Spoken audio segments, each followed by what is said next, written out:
overage vehicles or end-of-life vehicles are not being given fuel in Delhi NCR. They are actually being caught and are being sent for scrappage. The reaction from the public is expectedly mixed. There are many people who believe that this step will lead to control of pollution. At the same time, there are people who feel that their vehicles are very well maintained and they need not be scrapped, they can do very well for some more time. Let us try to discuss both sides of the coin. One thing is very clear, that deciding lifespan of a vehicle according to the type of fuel alone is an inherently flawed policy. I can give you my own example. I had a small Nano till end 2024. I loved that car. That was very handy, that had very good efficiency, that was very cost effective and everything. But the fact remains that it had a two-cylinder 600cc engine. It had started consuming engine oil after 50,000 kilometers only, and as we all know, it was unsafe on highways at any speed. Still, I could have run that car for 15 years, though I did not, simply because it used petrol as fuel. On the other hand, I had a friend who had bought a Fortuner, Toyota Fortuner. The life of such a car is around 5 lakh kilometers if they are properly maintained, and their tailpipe emissions many a time have less carbon dioxide, carbon monoxide than the ambient air. Hardly anybody drives the vehicle that much, and these vehicles are safe both on the road and in off-roading also. But he had to throw his car in garbage after 10 years, and the only sin of that vehicle was that it was 10 years old. The Honorable Surface Transport Minister, the Honorable Judges and the Honorable Officers, they all somehow have a pathological hatred towards diesel, while their own convoys have maximum SUVs and MPVs that run on diesel. When it comes to essential services being exempt, this definition of essential services is actually very ambiguous. While an ambulance taking a patient to hospital is definitely an essential service, but at the same time, if I am going to attend the same patient to the same hospital in my car, then I will be stopped, my car will be smashed and scrapped because I do not come in essential services.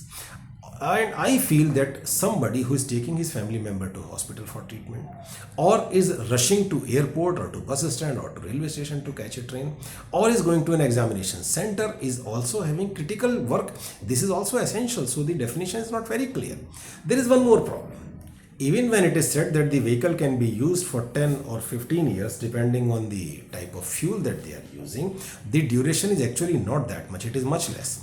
For example, if somebody has bought a car in 2017 or 2018, then their vehicles are BS4.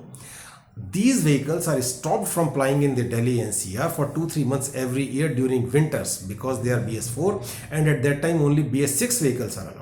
So you cannot use your vehicle peacefully even for 10 years. One person who buys his vehicle in 2017 or 18 cannot buy a BS6 vehicle. It has to be BS4 because it was BS4 that was being sold at that time. So where is the fault of the vehicle owner, who is being punished first by restricting the duration to 10 years, and even in that 10-year duration eliminating the vehicle from road for 2-3 months every year? One unfortunate part is that all these sins are forgiven if the vehicle runs on CNG. Those who have traveled in NCR must have noticed in fact, that many taxis, they are old and they are in very bad shape, but they are still allowed to run because they run on CNG.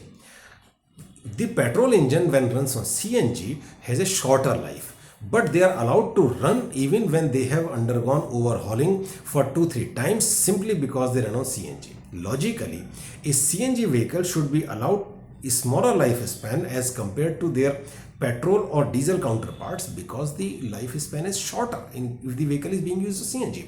But it is exactly the opposite that is happening. Ironically, same vehicle which is declared polluting here can be used very easily 200 km away from that place. Why?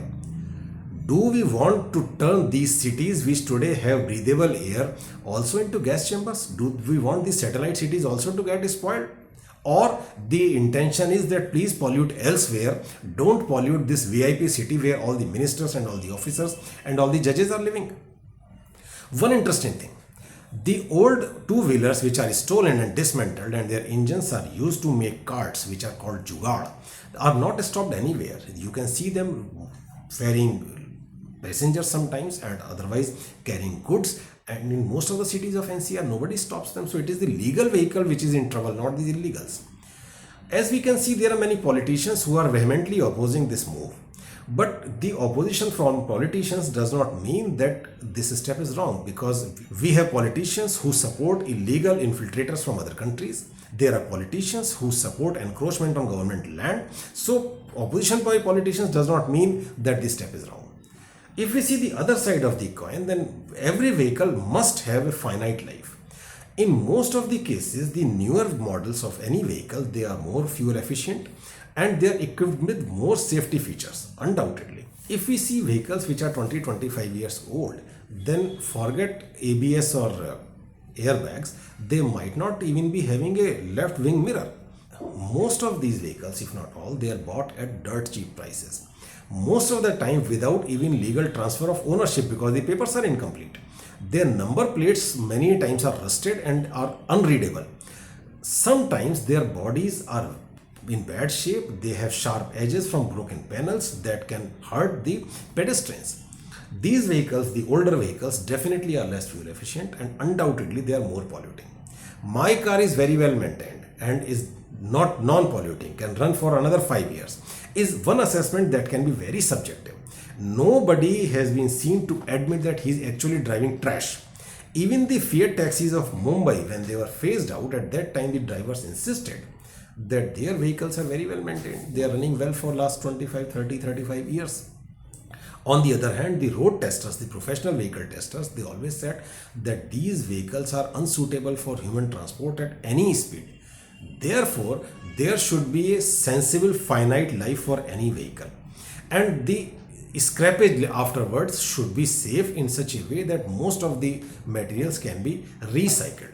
It is high time that the government utilizes this opportunity when people are discussing this, when this is being talked about, and brings a comprehensive policy about vehicle scrappage. Government should make a policy according to engine size. A 600cc 2-cylinder and a 6-cylinder engine should not have same life, or should be decided according to the fuel they are using. If possible, mileage should be taken into consideration, but mileage is something which is relatively difficult to track. Otherwise, a taxi that runs 200 kilometers a day and a private vehicle that is hardly running 10 kilometers office to home, home to office a day, they should not be having same lifespan according to fuel. They should be treated differently. And whatever policy is made, it should be pan-India policy, should be applicable across the country. It should also be applicable to the vehicles of the honorable bureaucrats and judges and ministers who very easily order snatching and destruction of vehicles of common people. I had made a video about pollution in Delhi in the winter period, when I had discussed that what all are reasons for pollution in Delhi. Vehicles alone, public alone should not be blamed. People alone are not responsible. And we had also discussed what can be done to control this pollution, to lessen this pollution, with or without this hysterical confiscation of vehicles. So I hope better sense prevails and government comes up with a policy which is sensible, that eliminates the polluting and unfit vehicles from the road, and at the same time doesn't generalize the vehicles according to the fuel alone. With all this, I wish you all a very happy and healthy life. Thank you. Namaskar.